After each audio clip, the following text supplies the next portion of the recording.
Cricket ஃபேன்ஸுக்கு வணக்கம். அனல் பறக்கும் பிளே ஆஃப் ரேஸ் அப்படிங்கிறத சொல்லி ஆகணும். எஸ்பெஷலி ஆர்சிபி நேஷன்ஸ் நிறைய பேர் மெசேஜ் பண்ணி ப்ரோ வீடியோ போடுங்க அப்படிங்கிற மாதிரி கேட்டிருந்தீங்க. அன்ஃபார்ச்சுனேட்லி பர்சனல் ரீசன் காரணமாக 2-3 நாள் ஆக்டிவாக இருக்க முடியல. வீடியோஸ் அப்படிங்கிறது என்னால் போஸ்ட் பண்ண முடியல. ஸோ இப்போது உங்களுக்காக வீடியோ பிளே ஆஃபை பற்றி ஃபுல்லாக பார்க்கலாம், ஆர்சிபியை பற்றியும் பார்க்கலாம். வீடியோக்குள்ளே போவோமா?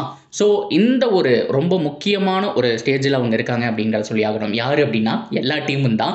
அதில் எஸ்பெஷலி ஜிடி ஓரளவுக்கு கம்ஃபர்டபுள் பொசிஷனில் இருக்காங்க. 18 பாயிண்ட் தான். அவங்களுக்கு ஆர்சிபிக்கு பெருசாக டிஃப்ரென்ஸ் கிடையாது. 1 பாயிண்ட் தான் நடுவில் டிஃப்ரெண்ட் அப்படின்னா கூட நெக்ஸ்ட் மேட்ச் ஜெயிச்சாங்க அப்படின்னா ஈஸியாக 20 பாயிண்ட் போயிடுவாங்க. ஆனால் ஆர்சிபி 2 மேட்சுமே ஜெயிச்சா தான் அவங்கள ஓவர்டேக் பண்ணிட்டு மேலே போக முடியும் அப்படிங்கிறத பார்த்துக்கலாம். ஏன்னா அடுத்த மேட்ச் ஜெயிச்சா ஆர்சிபி 19 பாயிண்ட் தான் இருப்பாங்க. அதுக்கடுத்த மேட்சும் ஜெயிச்சா தான் 21 அப்படிங்கிற மாதிரி மாறும். ஸோ அதனால தான் ஆர்சிபி 2மே ஜெயிக்கணும் அப்படிங்கிற மாதிரி நான் சொல்கிறேன். ஸோ இன்னொரு விஷயம், பஞ்சாபை நம்ம பாராட்டி ஆகணும். எஸ்பெஷலி ஸ்ரேயஸ் ஐயர் 3 டிஃப்ரெண்ட் டீமை 3 டிஃப்ரெண்ட் டைம் பிளே ஆஃபை கூப்பிட்டு போயிருக்காரு. அதில் ஒரு சாம்பியன்ஷிப் வேறு, அதாவது கேகேஆர் வின் பண்ணதை சொல்கிறேன். அண்ட் டெல்லி கேபிட்டல்ஸையும் வந்துட்டு பண்ணியிருக்காரு. பஞ்சாப் கிங்ஸ், அதாவது இதுக்கு முன்னாடி 2014 நான் ஸ்கூல் படிச்சுட்டு இருக்கும்போது ரைனா ஒரு செம்ம நாக் ஆடுவார். மறக்க முடியாத ஒரு நாக்குன்னு சொல்லி ஆகணும். ஸோ அந்த க்ரூசியல் நாக் இன்னைக்கு வரைக்கும் யாருமே ரெக்கார்ட் பிரேக் பண்ணல. ஸோ இருந்தாலும் அந்த மேட்சை பஞ்சாப் தான் ஜெயிப்பாங்க. அவங்க அந்த தடவை பிளே ஆஃப் குவாலிஃபை அப்படிங்கிற மாதிரி ஆகியிருப்பாங்க இல்லையா? ஸோ அப்போ தான் அவங்க அண்ணன் கடைசி பிளே ஆஃப், கிட்டத்தட்ட 11 வருஷமாக பிளே ஆஃப் அப்படிங்கிறது அவங்களுக்கு கனவாகவே தான் இருந்துச்சு. 18 வருஷம் ஹிஸ்ட்ரியில் 3 தடவை தான் குவாலிஃபை ஆயிருக்காங்க. ஒன்று 2008, ஸோ அதுக்கப்புறம் 14, அதுக்கப்புறம் இப்போ தாங்க பஞ்சாப் பொறுத்தவரை குவாலிஃபை ஆகிறாங்க. ஸ்ரேயாஸ் ஐயர் சம்திங், அந்த ஆளுகிட்ட சம்திங் ஏதோ இருக்குது. இந்தியன் டீமில் கரெக்டாக இடம் வேணுங்க. உண்மையாலுமே ஒரு ஜிம் மாதிரியான ஒரு பிளேயர். அவரெல்லாம் வந்துட்டு சாக்ரிஃபைஸ் பண்ணிட்டு போகவே முடியாது. கண்டிப்பாக ஒரு 10 மேட்ச்சில் ஒரு 7 மேட்ச் சூப்பராக கான்ட்ரிபியூட் பண்ணுவார் அப்படிங்கிற மாதிரி எதிர்பார்க்கலாம்.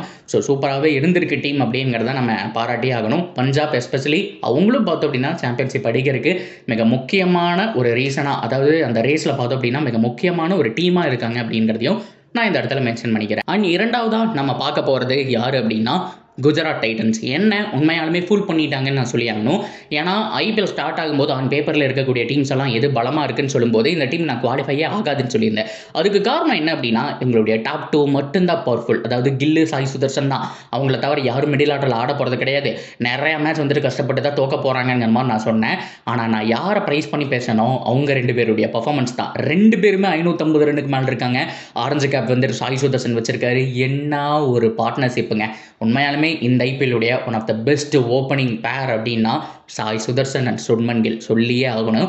இப்போவும் அந்த டீமுக்கு மிடில் ஆர்டர் பிரச்சனை. ஏன்னா இப்போ 200 ரன்னை விக்கெட்டே போகாமல் சேஸ் பண்ணிட்டாங்க. இதுவே 2 பேரில் யாரோ ஒருத்தர் போயிருந்து அடுத்தது பட்லர் அவுட் ஆகியிருந்தாரா மன்னிக்கணும். இந்த இடத்துல நம்ம பார்க்க வேண்டிய விஷயம் என்ன அப்படின்னா பட்லர் என்டையர் டோர்னமெண்ட் அவைலபிளாக இருக்க மாட்டார். பிளே ஆஃபுக்கு முன்னாடியே அவர் கிளம்பிடுவாருங்கிற ஒரு விஷயம் தான் இந்த இடத்துல வந்திருக்கு. ஸோ அப்படி பார்க்கும்போது நம்ம பட்லரும் போயிட்டாங்க அப்படின்னா டாப் 2 மட்டும் தூக்கிட்டா இப்போவும் நான் சொல்கிறேன் 200 ரனை சேஸ் பண்ணக்கூடிய டீம் இது கிடையாது. ஒரு திவாட்டியானாலேயோ ஒரு மில்லர்னாலேயோ, at the same time Miller first இருந்தார். ஸோ அவரோட இடத்துல ருதர்ஃபோர்ட் இருக்கார் இல்லையா?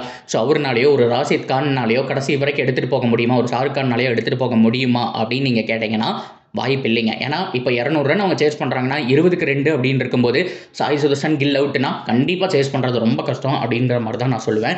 ஸோ இவங்களை பொறுத்த வரைக்கும் இப்போவும் ஓப்பனிங் பேர்னால நான் ஜெயிச்சுட்டு இருக்காங்க. பட் ஆனால் டீம் பர்ஃபார்மன்ஸ், அவங்களுடைய பவுலிங் யூனிட் இருக்கு, அவங்களுடைய ப்ளஸ் பாயிண்டே அதுதான். ஏன்னா இவங்களுக்கு லிமிட்டான பேட்டிங் யூனிட்னா அந்த பேட்டிங் யூனிட்னால அடிக்கக்கூடிய டார்கெட்டை ஃபிக்ஸ் பண்ணி கொடுக்குறாங்க பவுலிங் யூனிட். ஒரு பக்கம் சிராஜ், பிரசீத் கிருஷ்ணா ஜெம்மான ஒரு பவுலிங் யூனிட்டுங்க, சூப்பரான ஒரு பவுலிங் யூனிட் எடுத்து வச்சிருக்காங்க. அவங்களையும் நம்ம பாராட்டி ஆகணும். ஜிடி உண்மையாலுமே இம்ப்ரெஸ் பண்ணிட்டாங்க இந்த வருஷம் அப்படிங்கிற மாதிரி தான் நான் சொல்லி ஆகணும். அடுத்ததான் 4வது இடத்துக்கு போட்டி 3 டீமுக்கு எகெயின்ஸ்டாக இருக்குது.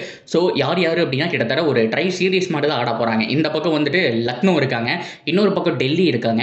ஸோ இன்னொரு பக்கம் யார் இருக்காங்க அப்படின்னா ரொம்ப க்ரூசியலான மும்பை இந்தியன்ஸ். நேற்று மேட்ச் டெல்லி ஜெயிச்சிருந்தா கதையே வேறு. ஆர்சிபியும் ஸ்டில் குவாலிஃபை ஆகிருக்க மாட்டாங்க. ஏன்னா அவங்களும் வெளியில் போகிறக்கான ஒரு அவுட் சைட் சான்ஸ் இருந்திருக்கும். ஆனால் டெல்லி தோத்ததுனால பார்த்தோம் அப்படின்னா 3 டீமு குவாலிஃபை ஆனது மட்டும் இல்லாமல் இந்த இடத்துல பார்க்க வேண்டிய விஷயம் 3 டீமுக்கு வாய்ப்பு இருக்கு. லக்னோ, நான் இன்னும் இந்த மேட்ச் முடியலைங்க, சன்ரைசர்ஸ் ஹைதராபாத்துக்கு அகேன்ஸ்டாக லக்னோ ஆடுற மேட்ச், அந்த மேட்ச் அவங்க தோத்துட்டாங்கன்னா ஆல்மோஸ்ட் அவங்களுடைய ஹோப்பு அவுட் தான். ஸோ மும்பை இந்தியன்ஸுக்கும் டெல்லிக்கும் அந்த போட்டி அப்படிங்கிற மாதிரி இருக்கும்.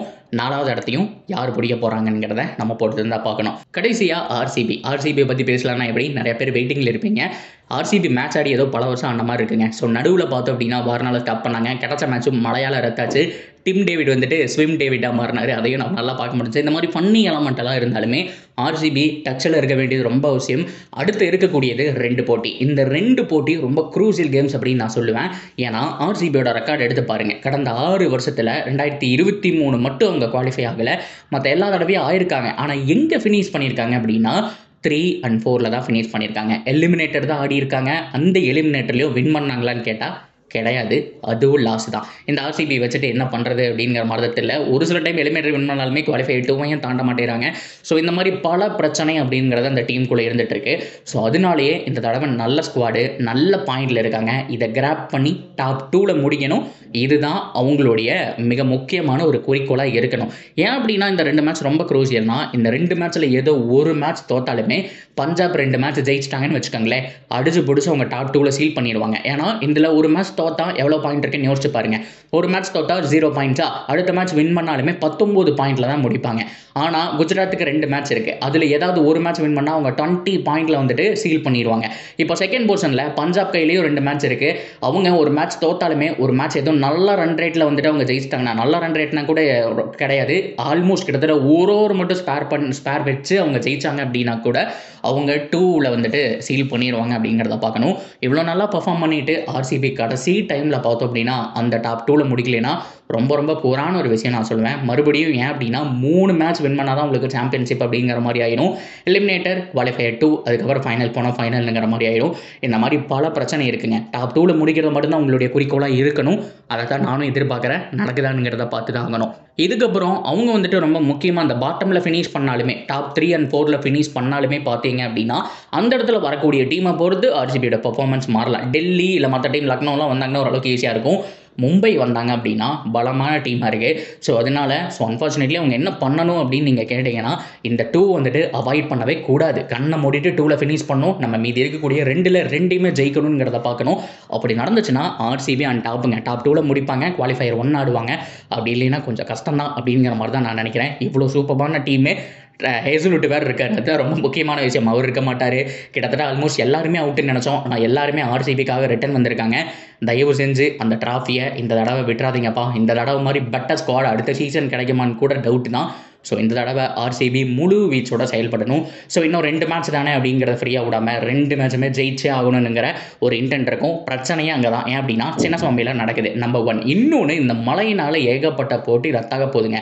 ஏன்னா இன்னும் 1 வீக் மேலே பார்த்தோம் அப்படின்னா இந்த ரெட் அலர்ட் பகுதிகள் எல்லாமே நம்ம தமிழகம் முதல் கொண்டு எல்லா பக்கமே இருந்துட்டு இருக்கு. ஸோ மழையும் வராமல் இருக்கணும். மழை வந்து பாயிண்ட் கிடைச்சா கூட ஒரு பாயிண்ட் எக்ஸ்ட்ரா கிடைக்கும் தான். பட் இருந்தாலுமே அன்ஃபார்ச்சுனேட்லி அந்த மேட்சை நம்ம 2ஆக மாற்ற தான் ட்ரை பண்ணணும் அப்படிங்கிறது தான் இந்த இடத்துல பார்க்க வேண்டிய விஷயம். ஸோ ஆர்சிபிக்கு நேச்சருடைய லக்கும் வேணும், டீமுடைய லக்கும் வேணும். அட் த சேம் டைம் ஃபிளான்ஸுடைய அந்த ஒரு celebration, we believe in you ஆர்சிபிங்கிற மாதிரி அந்த ஒரு பேனர்ஸோட அவங்க வந்து சப்போர்ட் பண்ணாங்கன்னா சின்னசுவாமியில் 2ல் 2 ஜெயிக்கிறதுக்கான சான்ஸ் இருக்குது. பொறுத்திருந்து பார்ப்போம் என்ன மாதிரி ஃபினிஷ் பண்ண போகிறாங்கன்னு சொல்லிட்டு. என்னுடைய டாப் 4 ப்ரெடிக்ஷனில் ஆல்மோஸ்ட் நம்ம ப்ரெடிக்ட் பண்ண 3 டீம் உள்ளே வர போகிறாங்க அப்படிங்கிற மாதிரி தான் நான் சொன்னோம். ஆர்சிபி, பஞ்சாப் நான் எதிர்பார்த்தது தான். 2 பேருமே இருக்காங்க. ஜிடி நான் எதிர்பார்க்கல, பட் இருந்தாலுமே டாப்பில் இருக்காங்க, பாராட்டி ஆகணும்.